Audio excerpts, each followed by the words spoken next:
ప్రజల ఆత్మగౌరవం కాదు, అమరవీరుల ఆత్మక్షోభని కాదు, అవమానపరచడమే కాదు, ఇలా తెలంగాణ యావత్ ఉద్యమ స్ఫూర్తికి విఘాతం కలిగించే విధంగా మాట్లాడినారు. ఏ రాజ్యాంగంగా ఏర్పడలేదా?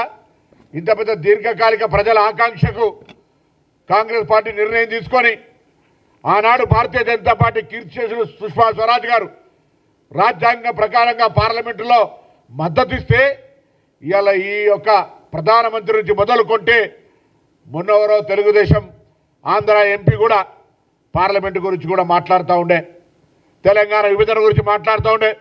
ప్రతి ఒక్కరికి చురుకునైతుంది. బిడ్డ జాగ్రత్త, తెలంగాణ ఉద్యమకారులంతా ఒకవేళ ఎందుకులే విభజన జరిగింది కదా, ఎవరి విభజన దాకానే పోరాటం, విభజన తర్వాత ఎవరి బతుకులు వాళ్ళు బతకాలనుకుంటే జ్ఞానం లేక అజ్ఞానంతో పార్లమెంటరీ వ్యవస్థలో రాజ్యాంగాన్ని అవమానపరిచే విధంగా తేజస్వి మాట్లాడుతున్నటువంటి మాటలు ఈరోజు దేశ ప్రజాస్వామ్యానికి అగౌరవం. ప్రధానమంత్రి గారు కూడా వాటిని వినాలి. కాంగ్రెస్ పార్టీ మా నాయకుడు రాహుల్ గాంధీ గారు కూడా మెయిల్ చేశాం.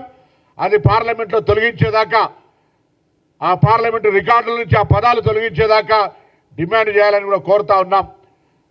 లోక్సభ స్పీకర్ స్వయంగా మా లేఖకు స్పందించి తెలంగాణ ప్రజల ఆత్మగౌరవానికి ప్రతీకగా లోక్సభ ద్వారా పాస్ అయినటువంటి బిల్లును అవహేళన చేస్తున్నటువంటి వ్యక్తుల పట్ల తగిన చర్య తీసుకొని రికార్డుల నుంచి తొలగించడమే కాకుండా అతని పార్లమెంటు సభ్యత్వాన్ని రద్దు చేయాలని కూడా ఈ సందర్భంగా డిమాండ్ చేస్తూ ఉన్నాం. తెలంగాణ ఎలా వచ్చింది? ఏం రక్తపాతంతో తీసుకున్నామా?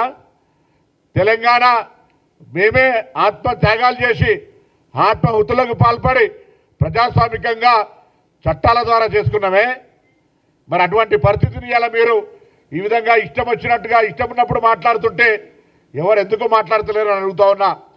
ఇవాళ పెద్ద పెద్ద మాటలు మాట్లాడే తెలంగాణ బీజేపీ అధ్యక్షుడు రామచంద్రరావు గారు అడుగుతా ఉన్నా, ఇప్పటికైనా మీకు తెలంగాణ రక్తం ఉంటే mister Kishan Reddy, mister Bandi Sanjay and 8 MPs Laxman గారితో సహా మేము తెలంగాణ బిడ్డలైతే తెలంగాణ తల్లిని అవమానపరుస్తుంటే, ఏ తల్లికైనా అవమానం జరిగితే ఆ తెలంగాణ తల్లికి అవమానం జరుగుతుంటే చూస్తూ ఊరుకుంటే ఇది మంచిదా అని అడుగుతా ఉన్నాం. ఇవాళ ఇప్పుడు కూడా మాట్లాడకుండా ఉంటే ఇది మీరు తల్లికి ద్రోహం చేసినట్టుగానే భావించాల్సి వస్తోంది.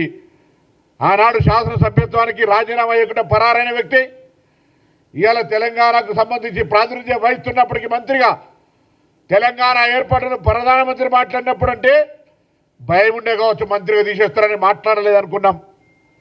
కానీ అమిత్ షా మాట్లాడిన ఇవాళ తెలుగుదేశం పార్టీ ఎంపీ తెలంగాణ ప్రజలను రెచ్చగొట్టే విధంగా ఏదో శాసనసభ తీర్మానం గురించి మాట్లాడుతూ రకరకాలుగా రాజ్యాంగంలో ఆర్టికల్ 3 డాక్టర్ బాబాసాహెబ్ అంబేద్కర్ గారు రచించినటువంటి ఆర్టికల్ గురించి తెలవక అటువంటి అజ్ఞానులు ధనబలంతో మందబలంతో పార్లమెంట్కి వస్తే కనీసం ఆ పార్టీ అనే బుద్ధి నేర్పాలి.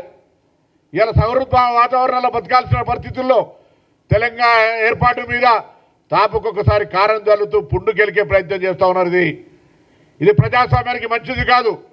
అసలు దేశ ప్రజాస్వామ్యంలో రాష్ట్రాల కూటమిగా ఏర్పడ్డ ఈ దేశంలో ప్రజాస్వామిక ఫెడరల్ సిస్టంలో తెలంగాణ విభజనను అవహేళన చేస్తుంటే తెలంగాణ ఏర్పాటుకు సంబంధించినటువంటి ప్రక్రియ ఆ వేదిక లోక్సభ అయితే అక్కడనే దానికి తెలంగాణ ఏర్పాటుకు అవమానం జరుగుతుంటే ఎందుకు ప్రేక్షకుల్లాగా ఉంటా ఉన్నది వ్యవస్థ?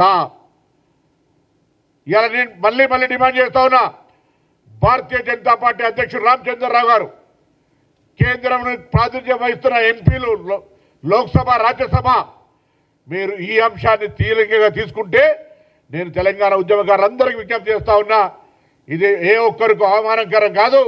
ఇలా తెలంగాణ ఉద్యమ స్ఫూర్తిగా తెలంగాణ ఉద్యమకారులంగా అనేక సందర్భాల్లో మనం మన హక్కును గుర్తింపు